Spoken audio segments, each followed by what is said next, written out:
Welcome everyone. We're on day 5 of our Jessie Tree adventure, and I've got some stars. These are glow-in-the-dark stars that are on my wall in my bedroom. I see them every night before I go to bed, and they remind me of the stars that God put in the sky just for you and I. Here are some more stars. This is our ornament for today. But why in the world do we have stars on our ornament? Well, the reason why is because we're talking about Abraham. And I'm going to read a story to you. Here's a picture with a lot more stars in it.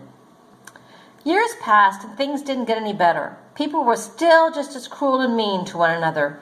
They still got sick and died. God's world was still full of tears. It was never meant to be like this. But God was getting ready to do something about it. He was going to make all the wrong things right, and he was going to do it through a family. Abraham, God said, "How many stars are there?" God was about to tell his friend a wonderful secret.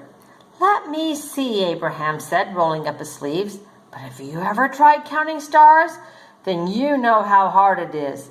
993, 994, 997, oh no, wait. 1, 2, of course he kept losing count. "Too many," he said. "Guess what?" God laughed. "I will give you so many children and grandchildren you won't be able to count them either." Abraham couldn't help giggling at such a wonderful idea, but he stopped himself. How could he have a family? Don't be silly. He didn't have any children, let alone grandchildren. He wiped away a tear. Anyway, it was far too late for him to start having babies at his age. He was 99 years old. What could God mean? "Abraham," God said, "believe me." And then God told Abraham his secret rescue plan. "Abraham, I will make your family very big," God promised, "until one day your family will come to number more than even all the stars in the sky." Abraham looked up at the dark night sky, thick with stars. "You will be my special family, my people, and through you, everyone on earth will be blessed." It was an incredible promise. God was going to rescue the world through Abraham's family. One of his great-great-great-grandchildren would be the child, the promised one, the rescuer. "But it's too wonderful," Abraham said. "How can it be true?" "Is anything too good to be true?" God asked. "Is anything too wonderful for me?"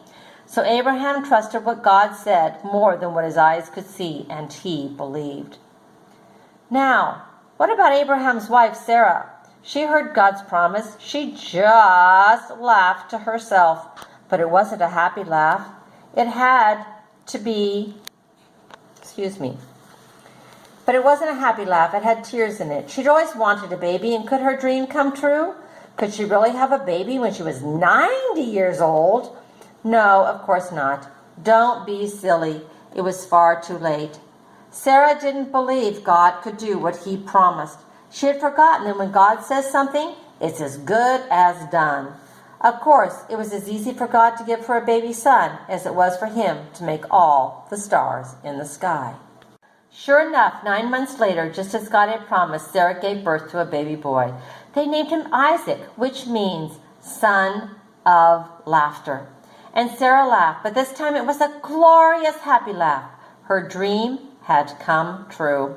God would do as he promised. He would always look after Abraham's family, his special people.